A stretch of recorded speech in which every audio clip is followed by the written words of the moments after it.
our section of Money Monday. So today I want to talk about something that has been on my mind for a very long time.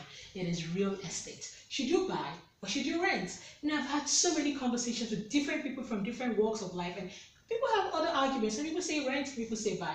And just like any other thing, numbers don't lie. So let's get into the numbers and get a feel of what option would be best for each one of us.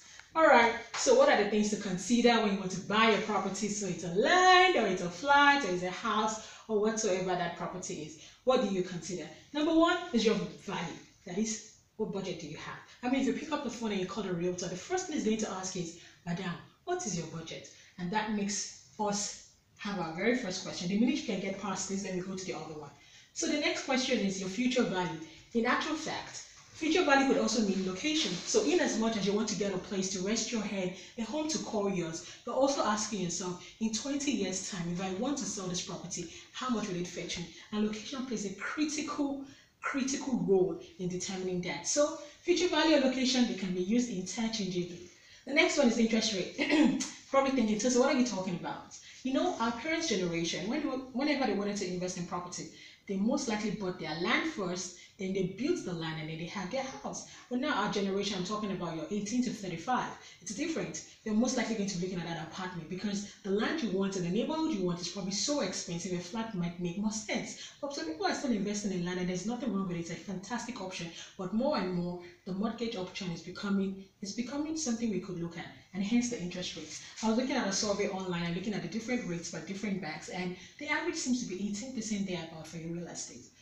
Then the very last one, opportunity cost. So what is an opportunity cost? If you are not buying, what are you doing? You're renting. So should I buy or should I rent? Fantastic. We've gotten through the very four things for us to consider. So let's delve into the meat of the matter.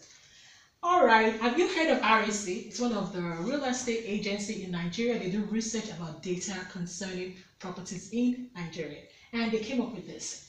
This is for a part of Lagos, which is the mainland. The other one is for the island. Who would have thought? This graph is basically telling you what the value of properties. Between 2010 to 2016, this is what happened to the island. It began to peak. In 2014, it started taking a dip. And guess what happened to the mainland? It went in opposite direction. Look at it, going all the way up. I mean, who would have thought of it? If you had just asked me out of the blue, I'd have said, oh, it's definitely the island. But just like with any other averages is a lump sum. You need to go into each and every one of those areas in order to get the real gist of the matter. In as much as it seems as if the island is dipping, guess what? Lekki 1 is actually tipping. It's going all the way up, 15.53% between 2015 and 2016.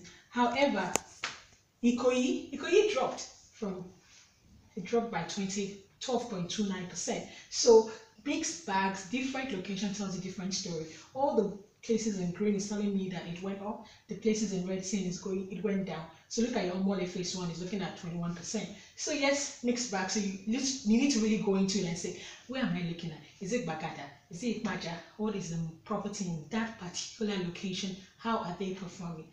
Alrighty. So now back to mortgage.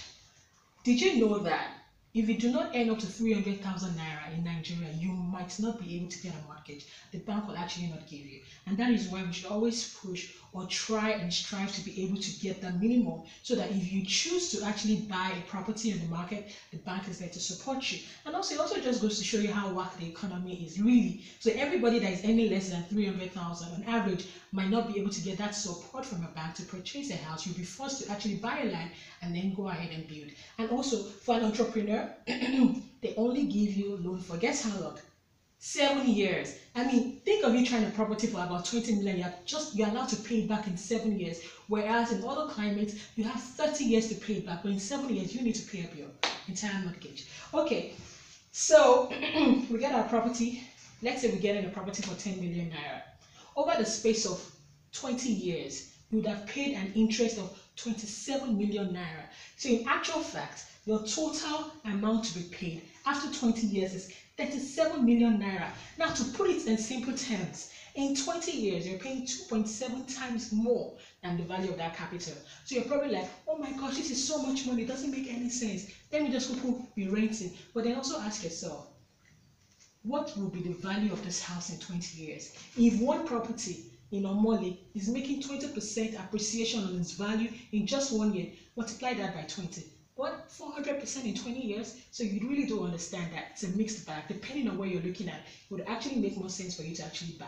And depending on what you're looking at as well, it might make more sense for you to rent. But your house, your earning income in two places. Number one, your capital appreciation, that is the value of the house itself going up. And two, your income rentals. This analysis we did here is only taking into account your income, your capital appreciation, not your income rental. So let's say you were not living in this particular house, your house will appreciate. Then you're also getting rent.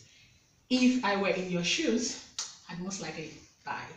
But I mean, if you're like Steve Jobs and you have fantastic ideas and you know how to grow your income exponentially, then you feel like you can earn a higher return on your capital, then I guess you might just not need to look at the real estate market. I just want to put your money into that skyrocket idea that would extrapolate quicker than the property will.